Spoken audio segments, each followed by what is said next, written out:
અત્યાર સુધી અનેક યુદ્ધ રોકવા બદલ પોતાને નોબેલ શાંતિ પુરસ્કાર મળવો જોઈએ તેવી માંગ કરતા ડોનાલ્ડ ટ્રમ્પ ઈરાન પર અટેક કરીને શું મોટી ભૂલ કરી બેઠા છે?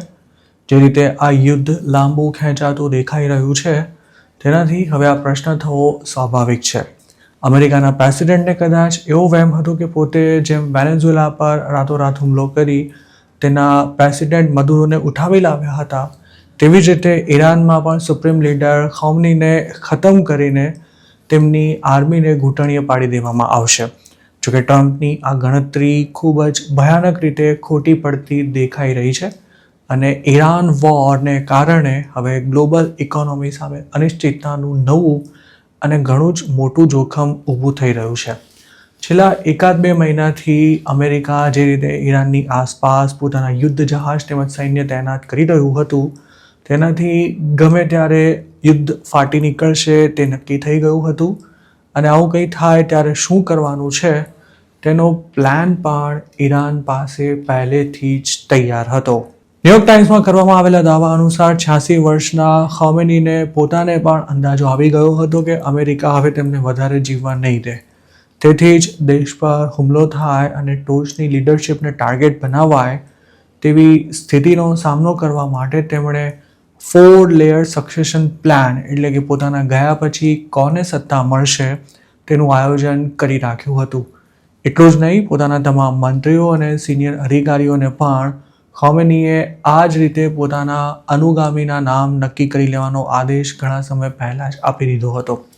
કદાચ આ જ કારણે ખૌમેનીના મોત બાદ પણ ઈરાન અમેરિકા અને ઇઝરાયલને જરાય મચક આપતું નથી દેખાઈ રહ્યું અને ફેબ્રુઆરી 28ના રોજ શરૂ થયેલું યુદ્ધ ખૂબ જ ખતરનાક બની રહ્યું છે.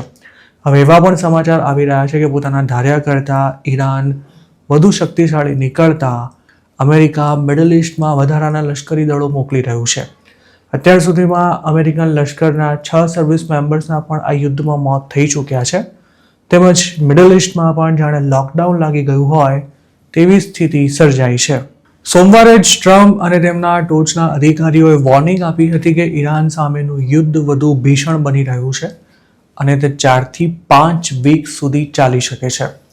યુદ્ધ શરૂ થયા બાદ પહેલીવાર વ્હાઇટ હાઉસમાં પત્રકારો સાથે વાત કરતા ટ્રમ્પે જણાવ્યું હતું કે શરૂઆતથી જ આ કાર્યવાહી 4 થી 5 વીક સુધી ચાલે તેવો અંદાજ હતો અને અમેરિકા તેનાથી પણ વધુ લાંબી લડાઈ લડવા માટે તૈયાર છે.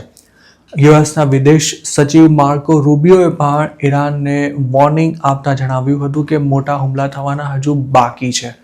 તેમણે એમ પણ કહ્યું હતું કે ઈરાનની બાલિસ્ટિક મિસાઇલ ક્ષમતાઓને નેસ્તનાબૂદ કરવા સહિતના લક્ષ્યાંકોને હાંસલ ન કરી લેવાય ત્યાં સુધી આ યુદ્ધ પૂરું નહીં થાય.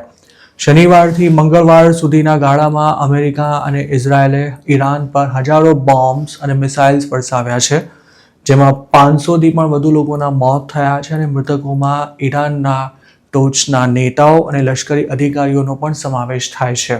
તો બીજી તરફ ઈરાન ઇઝરાયલ સહિતના દેશોમાં આવેલા અમેરિકન લશ્કરી થાણા પર ડ્રોન્સ અને મિસાઇલ્સ છોડીને જવાબી કાર્યવાહી કરી રહ્યું છે.